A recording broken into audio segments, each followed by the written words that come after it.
देश का प्रधानमंत्री वोट चोरी करके देश का प्रधानमंत्री बना है।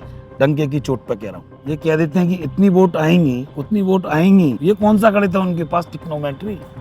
भाग्य विधाता है वो, सृष्टि के रचयिता हैं वो। मतलब जब आप बात करते हैं उत्तर प्रदेश की या बाकी के राज्य में, तो वहाँ त्रिकोणमिति ज्यामिति काम करती है, लेकिन केरल और तमिलनाडु जैसे राज्यों में कैसे इनकी गणित और बीजगणित फेल हो जाती है? सिस्टम में आप, सरकार आदमी आपकी, अधिकारी आपके, सब कुछ आपके। तो समय पर जिला पंचायत का चुनाव होना चाहिए या नहीं होना था? क्योंकि जिला पंचायत का चुनाव बैलेट से होता है। इनको पता थी कि उसमें इनकी बरखच्चे उड़ जाते और इनका जो चेहरा था वो स्पष्ट नजर आता। पूर्व अनुमान में हम पहले ही मान लेते हैं फिर जीत रही है अगर भारतीय जनता पार्टी, वो तो करने ही वाली है आपके मुताबिक, ठीक है? तो फिर हम तैयारी का क्या मतलब रहा था? फिर समाजवादी पार्टी, कांग्रेस तैयारी ना करे? जीके का सवाल बता रहा हूँ मैं आपको। ये सबसे ज्यादा झूठ, यदि इसमें सबसे ज्यादा झूठा प्रधानमंत्री कौन है? ऑप्शन दी 4, उसमें नाम था नरेंद्र मोदी। आरोप नहीं, आप ठीक है, आप सत्य मान रहे हैं, आप कह रहे हैं। मैं नहीं, ये देश की जनता कह रही है। देश की जनता कह रही है, आपके मुताबिक ही तो कह रही है। सिद्ध नहीं हो रहा है, तो जब तक सिद्ध नहीं हुआ तब तक सिद्ध तो है। अपराधी कैसे कहलाए? सिद्ध है, अपराधी है, सिद्ध है, सिद्ध है, अपराधी भी है ये। मतलब नरेंद्र मोदी अपराधी हैं। 4 बूंद पड़ जाए तो आप भी नहीं निकल पाएंगे यहाँ से। अभी आए सांसद हेमा मालिनी, कहती थी कि मैं वहाँ यमुना जी को साफ करूंगी, मंकी सफारी बनाऊंगी। जन क्या उसे यही नहीं होश के मैं क्या बोलती हूँ। 14 नाले में से 20 नाले टेप करती है। मुझे ऐसा लग रहा है वो मानसिक रूप से बीमार हो गई है। प्रकृति का नियम है बदलाव। यदि बदलाव हुआ तो हमने तो जेल इनको भेजा नहीं भेजा, लेकिन ये जेल में जरूर जाएंगे, मैं कह रहा हूँ आपसे। 2024 में बात चली ब्रजवासी वर्सेस प्रवासी करके, क्या मुख्य कारण लगा कि क्या मोदी लहर ने काम किया या उनका भी चेहरा या उनके काम ने भी काम किया? कोई चेहरा काम नहीं किया। यहाँ तो ब्रजवासियों से बड़ा कोई चेहरा नहीं है और ब्रजवासियों से बड़ी ताकत कोई नहीं है। ये तो सरकारी तंत्र, इनकी झूठ, साजिश, षड्यंत्र ने उसको, यहाँ नहीं, मथुरा ही नहीं, कई लोकसभा की सीटों पर उन्होंने एडीआर की रिपोर्ट में, मैं ये नहीं कह रहा हूँ मेरी, एडीआर की रिपोर्ट में जो स्पष्ट हुआ, और देश के प्रधानमंत्री वोट चोरी बनकर प्रधानमंत्री बने। बड़ी बात कर रहे हैं आप। बड़ी नहीं, सच्चाई है। देश का प्रधानमंत्री वोट चोरी करके देश का प्रधानमंत्री बना है। डंके की चोट पर कह रहा हूँ जी। मतलब लोकसभा की बात करें, यानी कि अगर हम विधानसभा की बात करेंगे तो क्या वही फिर मतलब आप दावा करेंगे कि जो मुख्यमंत्री बनेंगे अगर भारतीय जनता पार्टी से बनते हैं तो वही रवैया या वही प्रक्रिया अपनाएंगे वो? गांव में, खेत में, खलियान में, गली में, मोहल्ले में, चक्की चौराहे, सड़क पर हर व्यक्ति के मुंह से एक बात आ रही है। आज भी एक चुनाव से संबंधित बैठक थी तो एक भारतीय जनता पार्टी के नेता ने कहा कि कुछ भी कर लो वोट फूल पे जाएगा। मैंने कहा ये बात आप कह रहे हो, इसकी रिकॉर्डिंग करिए। तो ये सोच लीजिए, जो व्यक्ति, ये को परमात्मा है, सृष्टि के रचयिता हैं, ये कह देते हैं कि इतनी वोट आएंगी उतनी वोट आएंगी। इसका मतलब क्या है? नहीं, वो तो कॉन्फिडेंट बताते हैं ना कि हम तो कॉन्फिडेंस है कि इतनी जनता हमारे साथ है और इतना वोट आएगा, हम अनुमान लगा रहे हैं। बिल्कुल फिक्स, बिल्कुल। ये कौन सा गणित है उनके पास? टिक्नोमेट्री। भाग्य विधाता है वो, सृष्टि के रचयिता हैं वो। इनको सब पता है, सब टिक्नोमेट्री तरीके से शासन प्रशासन इनके लिए टूल किट बन के काम करता है और ऐसे काम करता है, इनका स्टेपनी की तरह काम करता है। और इससे आगे कौन? मतलब जब आप बात करते हैं उत्तर प्रदेश की या बाकी के राज्य में, तो वहाँ त्रिकोणमिति ज्यामिति काम करती है, लेकिन केरल और तमिलनाडु जैसे राज्यों में कैसे इनकी गणित और बीजगणित फेल हो जाती है? देखिए, मैं ये बहुत ही शार्प, बहुत ही अच्छे कलाकार लोग हैं, बड़े सिस्टम के काम करती हैं। जहाँ जहाँ चुनाव होता है वहाँ पड़े, जैसे केरल है, केरल में आप देखते हैं तमाम लोग इनके तमाम षड्यंत्र करेंगे तो वहाँ उम्मीद से ज़्यादा ही समझ नहीं पाते क्या होगा। यहाँ क्या, अभी मैं लेटर दिखाऊंगा, अभी बिहार से मशीन आ रही है। एक जिला है, मेरे पास पत्र रखा है, वो कौन सा है, औरंगाबाद या कहाँ से, वहाँ से ईवीएम मशीन अब मथुरा के लिए आ रही है। 650 मशीनें, उन मशीन से यहाँ वो होगा। तो अच्छा। ये लोग बड़े शातिर लोग हैं। देखिए, समय के अनुसार रहते हुए आपने देखा कि आज से हम यदि 15 साल पीछे की तरफ जाएं या 20 साल पीछे की तरफ जाएं, तो आपने देखा था एक फोन आता था मोटरोला, एक कितना इतना बड़ा हुआ करता था, कीपैड, देखा था ना आपने, कितना बड़ा आता था। और उसके बाद एक आपने देखा होगा कि एक वो कोई मोबाइल आता था, उसका कैमरा होता था उस पर, नोकिया का NS72 था, कौन सा था, तो जिस पर वो फोन हुआ करता था तो लोग कहते थे बहुत बड़ा आदमी है। टेक्नोलॉजी में एकदम बदलाव हुआ, गति पकड़ी, और आज देखिए फ़ोन, स्मार्टफोन हर एक बच्चे के हाथ में। तो ऐसे ही जैसे हम जाते हैं, हम हाईवे पर जाते हैं, जितने भी आपने टोल टैक्स देखे होंगे, कितनी दूर से हमारा टोल कट जाता है। एक बात मैं कह रहा हूँ, तो क्या है वो? टेक्नोलॉजी है ना। तो ऐसे ही ईवीएम क्या है? आप ये बताइए, एक फ़ोन को आप चार्ज करके रख दीजिए और उस फ़ोन को 1 महीने के बाद उसको आप ऑन करेंगे तो बैटरी कितनी होनी चाहिए? अब कितनी होनी चाहिए आप बताओ? आपने फ़ोन चार्ज किया, फुल चार्ज करके रख दिया, क्या उसकी जितने आपने 100% चार्ज करके रखा, तो 100% कितना होगा उसमें? आपके अंदाज कितना होना चाहिए? मतलब कम से कम आधा प्रतिशत तो घटेगा या और ज्यादा घट जाएगा, क्योंकि वो इस्तेमाल तो हो ही रही, बैटरी अगर यूज बंद रखा है वो। हाँ, बंद रखा है तो 50% 60%। जब हम चुनाव होता है तो चुनाव के दौरान जब बटन वो खुलती है तो मशीन 98%, 94%, 97%, 94, 92% ये चार्जिंग उसकी निकलती है। कौन सी? तो ये सबका पूरा, जिस देश में ये मशीनें बनती थी, ये नहीं है कि ऐसा नहीं है, समय के अनुसार सारी चीज़ें, स्थितियाँ, परिस्थितियाँ बदलती हैं, उसमें बंद बैन लगाया हुआ है। और अभी यदि इनको इतना, इससे आगे और हम चलें, यदि इनको इतना अच्छा अपने ऊपर कॉन्फिडेंस है और इतने बड़े अपने आप में रणनीतिकार हैं भारतीय जनता पार्टी के लोग, तो जिला पंचायत का चुनाव करा लेते ना। क्यों पीछे किसका दिया? कि आप पिछड़ा आयोग का गठन नहीं हुआ, कि वो सरकार तुम्हारी नीचे एक बीडीसी से लेकर प्रधानमंत्री तक तुम्हारा, मुख्यमंत्री तक तुम्हारा, पूरा तंत्र तुम्हारा, फिर भी तुम नहीं कर पाए, तो इससे सबसे बड़ा फेलियर कौन है? कौन लोग हैं? हमें। अरे आप सिस्टम में, आप सरकार, आदमी आपकी, अधिकारी आपके, सब कुछ आपके, तो समय पर जिला पंचायत का चुनाव होना चाहिए या नहीं होना था? क्योंकि जिला पंचायत का चुनाव बैलेट से होता है। इनको पता थी कि उसमें इनकी परखच्चे उड़ जाते और इनका जो चेहरा था वो स्पष्ट नजर आता। इन्होंने क्या षड्यंत्र तरीके से काम किया कि विधानसभा के पीछे ले गए, पिछड़ा आयोग का गठन नहीं हुआ, फलाना नहीं हुआ, ढिकाना नहीं हुआ, तमाम चीज़ें निकाल देंगे। ठीक है। तो ये लोग, भारतीय जनता पार्टी के लोग, ये झूठ की प्राइमरी पाठशाला है ये। इसने देश के अंदर 12 साल के अंदर, ये 70 साल का पैमाना देते हैं, ये 70 साल कांग्रेस को हो गए कि इसने क्या किया। अरे मूर्खो, 70 साल में वो काम हुआ जो कि तुम 12 साल में करते करते अभी नहीं थक रहे, बेचते जा रहे हो उन संपत्तियों को। आप ये बताओ कि 12 साल में आपने कौन सा काम किया नया? तो ये देश के हमारे युवा, किसान, हर वर्ग, हर आम जन देख रहा है।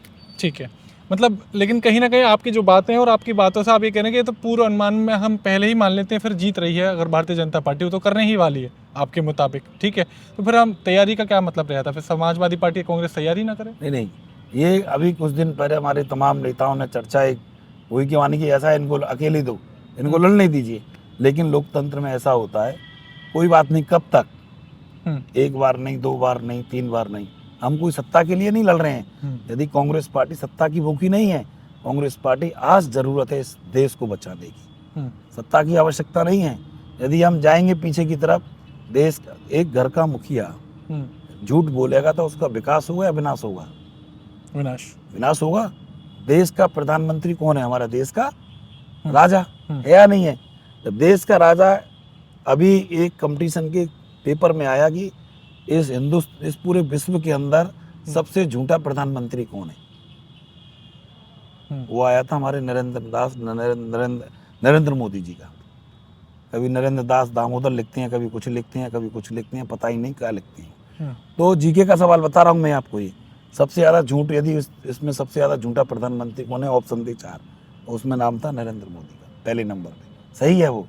तो 2014 में उन्होंने कहा कि जो कांग्रेस पार्टी ने देश के गरीबों का, किसानों का, मजदूरों का, व्यापारियों का, आम जन का जो विदेशों में काला धन जमा किया है, इतना काला धन जमा है कि मैं प्रत्येक के खाते में 15-15 लाख रुपए, इतना पैसा है कि 15-15 लाख रुपए आ जाएंगे, यदि उस पैसे को नहीं लेके आऊँ तो मेरा बीच चौराहे पर सर काट दे। ये प्रधानमंत्री के बयान है। तो मैं पूछ रहा हूँ कि काला धन आया कि नहीं आया, वो तो वो जाने, लेकिन ये बता दो जो काला धन कांग्रेस पार्टी का जमा था, जिन लोगों ने जमा किया था, उनको आपने जेल में क्यों नहीं डाला? एक को डाला हो, आप बताइए। तो ये लोग तरह, कभी अभी पुलवामा की बात करें, किसकी सरकार है, कहाँ तक चले गए, कहाँ आ जाए उसकी जांच। पहलगाम की बात करें, कभी उस पर सियासत, कभी इस पर सियासत। केवल और केवल ये अवसरवादी लोग हैं।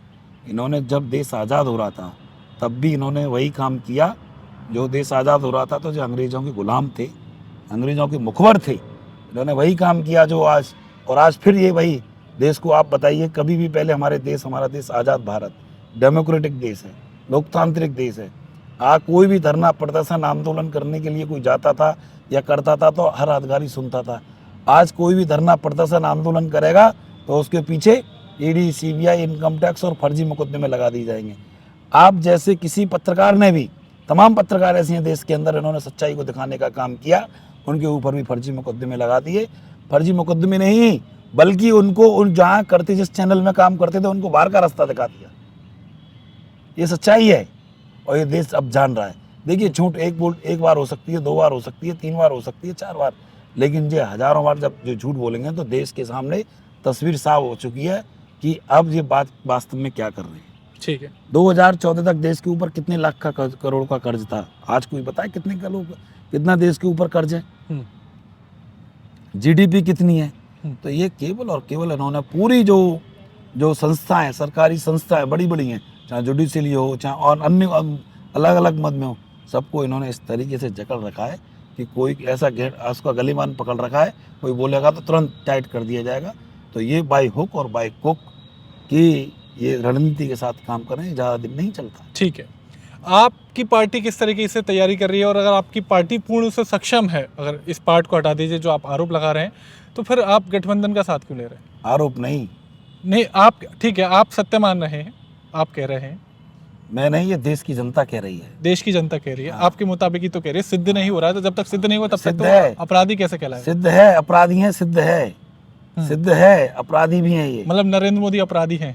नरेंद्र मोदी षड्यंत्रकर्ता, जितनी भी जो सरकारी संस्थाएं, उनको ऐसे उनका दुरुपयोग किया जा रहा है, उसका मूल्यांकन कर पाना बड़ा मुश्किल है। तो क्या इसको क्या समझें जी भाई? आज तक ये बताइए, कभी धर्म के नाम पर, कभी अभी राम मंदिर के हम इन्होंने नारा दिया है उत्तर प्रदेश के अंदर कि मथुरा, काशी, अयोध्या की बारी, अब मथुरा की बारी।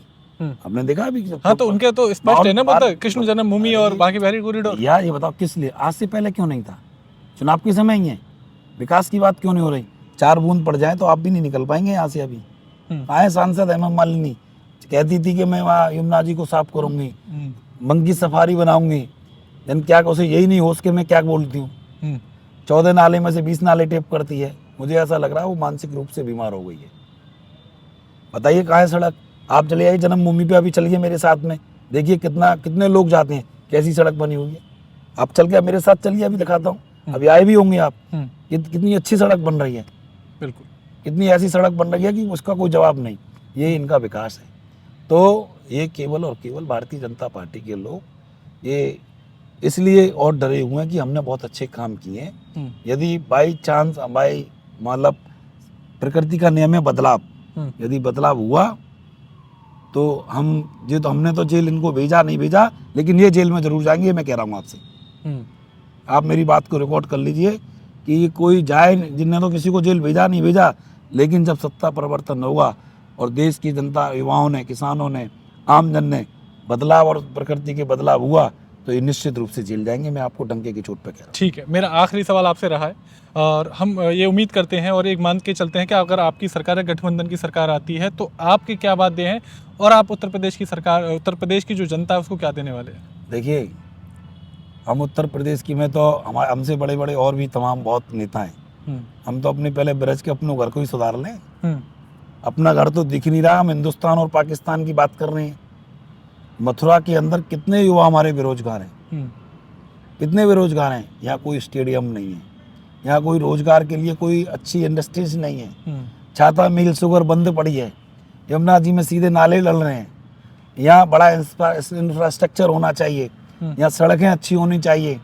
यहाँ स्कूल, जो सरकारी स्कूल थे, जो उनको बंद करने का काम कर रहे हैं, इन्हें खोले तो कोई है नहीं, बंद करके व्यवसाय शिक्षा का आज देखो पूरे देश के अंदर सोनम वांगचुक देखो 18-20 दिन से हैं। बताइए क्या चाहते हैं? कोई इतना, यदि अन्ना हजारे ने 11वें दिन तक अनशन जारी किया तो देश के प्रधानमंत्री उनके अनशन पर गए थे। क्या वो देश के नागरिक नहीं है? तो ये लोग हम तो यहीं पर, जब हमें जनता ने यहाँ भरोसा हमारे ऊपर दिया, आशीर्वाद दिया, प्यार दिया, तो वो काम होंगे जो देखा आपने वही काम चले आ रहे हैं, हम्म। ऐसे काम होंगे। छाता शुगर मिल भी कांग्रेस ने चलाई, रिफाइनरी भी कांग्रेस ने दी, तमाम सड़कें, चाहे सरकारी अस्पताल हो, चाहे सरकारी स्कूल हो, चाहे सड़क हो, चाहे पुल हो, जो भी इंफ्रास्ट्रक्चर हुआ है, जो भी विकास हुआ, वो कांग्रेस की देन है। नया कोई काम हुआ हो तो आप बता दीजिए जी। एक काम बता दीजिए। ये भ्रष्टाचार मुक्त की बात करते थे, मैं डंके की चोट पे कह रहा हूँ आपसे, हम्म। और आपके चैनल के माध्यम से कह रहा हूँ, हम्म। ये बताइए जो विपक्ष के लोगों पर, व्यापारियों पर ईडी सीबीआई का, इनकम टैक्स का वो करते हैं, हवाला देते हैं, जितने भारतीय जनता पार्टी के नेता, उनकी जांच कराओ ना, चोरों की, बिल्कुल सही। पता लग जाएगा विकास उनका कितना हो रहा है। हम्म। उनकी जांच नहीं होगी, आम आदमी के ऊपर तुम फर्जी मुकदमा लगाओगे, फर्जी फंसाओगे, उससे संपत्ति का ब्यौरा लोगे। कोई आंदोलनकारी होगा, सामाजिक कार्यकर्ता होगा, उसको मानसिक डराने का काम करेंगे, धमकाने का काम करेंगे, ना जाने कौन कौन सी प्रक्रियाओं का इस्तेमाल करते हैं। तुम्हारी जो भारतीय जनता पार्टी के दल में कोई चला जाता है तो वॉशिंग मशीन की तरह वो धुल जाता है? चाहे कोई बदमाश हो, चाहे लुच्चा हो, चाहे लफंगा हो, चाहे बेईमान हो, है? कौन सी भैया तुम्हारी कौन सी गंगा जी है, उसमें जाके सब साफ हो जाते हैं? बताओ मैं गलत कह रहा हूँ तो आपसे? बिल्कुल है, तमाम ऐसे अपराधी हैं, इतने अपराधी हैं जिनका पूरा चिट्ठा है, बिल्कुल, उनके पास क्यों नहीं जाते? ये केवल और केवल आप, विकास जी, स्पष्ट रूप से जनता जान गई है कि ये पूरे हिटलर और तानाशाह के जो अंग्रेज हुकूमत काम करती थी, उसी के तय पर ये काम कर रहे हैं। अब ये बताइए, राष्ट्र हित की बात करते हैं कि साहब हम तो राष्ट्र हित के हैं, हम तो बात आरएसएस कहती है हम तो राष्ट्र हित के हुए हैं, तो संविधान को क्यों नहीं मानते ये लोग? बताइए आप। संविधान में एक बात और कहना चाहता हूँ, याद आए, बहुत अच्छी बात बता रहा हूँ। चाहे किसी भी दल का कोई आदमी हो, चाहे भारतीय जनता पार्टी का हो, चाहे कोई अन्य दल का हो, चाहे अधिकारी हो, जब कोई भी होते या शपथ लेते हैं, आपने देखा होगा, शपथ किस बात की लेते हैं? बिल्कुल संविधान की शपथ। संविधान की शपथ। उसमें कहती है समानता होना चाहिए, अब व्यक्ति की आजादी नहीं, प्रभुत्व होनी चाहिए, और समानता होना चाहिए, सबको उसकी अभिव्यक्ति की आज़ादी होना चाहिए। ये आज़ादी है अभिव्यक्ति की? बताओ मैं आप इसमें उसमें से 5% भी यदि उसका अनुपालन हो रहा हो, शपथ का, तो आपको जो मैं कर दूंगा। यदि उसका अनुपालन होने लग जाएगा, जो जैसे इस तरीके का जो माहौल बन रहा है, वह डंके की चोट पे कह रहा हूँ, कुछ नहीं होगा। आज संविधान की धज्जियों को उड़ाया जा रहा है, संविधान को तोड़ा जा रहा है। आज संविधान नहीं होगा तो आप बताइए क्या करेंगे? आप बताओ, संविधान यदि नहीं हो तो आप बताइए लोग किस तरीके से करेंगे? आप बताओ। ये वही करेंगे जैसे उसमें अन्य देशों में होता है, कंट्रियों में होता है, कि जो वो कह देंगे वही बात मानी जाएगी, गुलामों की तरह। पर ये फरमान जारी हो गया, कोई नहीं। तो हमारा देश लोकतांत्रिक देश है, इसमें सबकी हिस्सेदारी है, सबकी भागीदारी है, तो उसके द्वारा सबको सुनना भी चाहिए, और उसके अनुरूप जो भी हमारे संविधान में तमाम ऐसे विधिक कानून बनाए गए, उनके अनुरूप उनका नेम भी है, और उनके ऊपर कार्रवाई भी, तमाम ऐसी व्यवस्थाएं की गई हैं जो कि उनको पालन करना चाहिए जी। तो ये बड़ा दुर्भाग्य की बात है कि ये लोग, मुझे तो मैं देखता हूँ कभी कभी, क्या ज़रूरत थी शहीद भगत सिंह को 23 साल की उम्र में फांसी की सजा पर झूल गई? क्या आवश्यकता थी उनको? क्या आवश्यकता थी सुभाष चंद्र बोस को? क्या आवश्यकता थी सुखदेव, राजगुरु, भगत सिंह, लाला लाजपत राय, महात्मा गांधी, जितने भी महापुरुष हुए हैं, क्या जरूरत थी उनको? ये उन्होंने हंसते हंसते घास की रोटी खा के, धोती और लंगोटी से इस देश को आज़ाद कराया। वो भी आराम से रह सकते थे। क्या जरूरत है राहुल गांधी जी ने कन्याकुमारी से कश्मीर तक पदयात्रा की? वो आराम से, अपने प्रधानमंत्री के बेटे हैं, 3 पीढ़ियाँ रही हैं, आराम से रहते। क्या जरूरत है? उन्होंने इस देश की रक्षा के लिए अपने खून इस मिट्टी में बहाया है। एक भारतीय जनता पार्टी का, आरएसएस का आदमी बता दे इस मिट्टी में उनका किसी भी नेता ने अपने प्राणों की आहुति दी? और बात करते हैं अपने आप को राष्ट्रहित की, क्यों नहीं तिरंगा झंडा लगाते अपने कार्यालय पे? यहाँ वृंदावन में केशव धाम है, तिरंगा देखा है आपने उस पर लगा हुआ? क्यों नहीं लगा रखा है? क्यों नहीं लगा रखा है इन्होंने? ये तो राष्ट्रवादी हैं, राष्ट्रहित की बात करते हैं, तो तिरंगा क्या है इससे पूछना चाहता हूँ मैं। आप बताओ। राष्ट्रध्वज है ना, क्यों नहीं फहरा रखा है इन्होंने, चोरों ने? ये लोग वही लोग हैं, इन्होंने बड़े तरीके से, कभी कांग्रेस ने लोकतांत्रिक हमलों पे, मूल्यों पर हमला नहीं किया। आपने देखा सारी पार्टियां जितनी भी निकल के गई हैं, वो मोहन भागवत भी कांग्रेस के कार्यकर्ता पदाधिकारी रहे, जिन्होंने अपने संबोधन में कहा है, मैंने पढ़ा है, सारे के सारे कांग्रेस से ही निकले ये लोग हैं। और यदि कांग्रेस की ऐसी विचारधारा होती तो आप बताइए कोई दल पैदा हो पाता? आप बताइए जिस तरीके से ये काम कर रहे हैं, हम्म, जो इनकी पॉलिसी है, जो इनकी रणनीति है, जिस तरीके से इनके विचार है, कि आप बताइए कोई दल पैदा हो पाता? आप बताइए, आप पूछना, हाँ बिल्कुल स्पष्ट कोई हो सही पाता? जी। नहीं हो पाता कोई भी। हम्म, और आज जितने भी दल निकले हैं वो सारे के सारे कांग्रेस के। जब राजीव जी थे तो विपक्ष का नेता अटल बिहारी वाजपेयी जी को बनाया था। जब अटल बिहारी वाजपेयी जी बीमार हो गए थे तो उन्होंने एक प्रतिनिधिमंडल में डाल के नाम बताया भी नहीं। अटल जी ने कहा, अपने संबोधन में बोला कि मुझे तो पता भी नहीं थी, राजीव जी ने मेरा इलाज विदेश में कराया। और आज विपक्ष को क्या करने की बात कर रहे हैं ये लोग?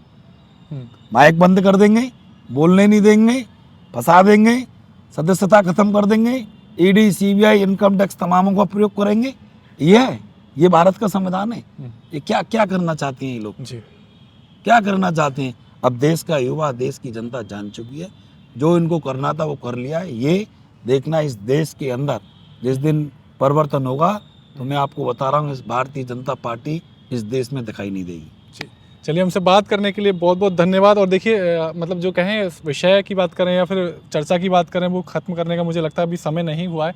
लेकिन कहीं ना कहीं जिस तरीके से कह रहे हैं कि शाम ढल चुकी है, नहीं, मौसम आप हो सवाल चुका है, करिए, यहाँ के लोगों ठीक है? मुद्दों पे करिए आप। लेकिन ये है कि लेकिन मैं कोशिश करूंगा कि शायद आज के लिए और इस पार्ट के लिए हम कोशिश करेंगे जनता और पब्लिक की आवाज़ पर हम इसका पार्ट 2 ज़रूर लेकर आएँ और वो मुद्दे लेकर आएँ, वो सवाल लेकर आएँ जो जनता वर्तमान सरकार से और कांग्रेस पार्टी से करना चाहती है। और हम उम्मीद भी करते हैं, क्योंकि तय करना भारत या उत्तर प्रदेश की सरकार को, वो जनता के हाथ में। और हम उम्मीद करते हैं कि जो वादे और जो आप वादे कर रहे हैं उत्तर प्रदेश की जनता को, उन उम्मीदों पर आप खरे उतरें, आपकी पार्टी खरी उतरें। लेकिन भविष्य जो है उत्तर प्रदेश का वो जनता ही तय करे।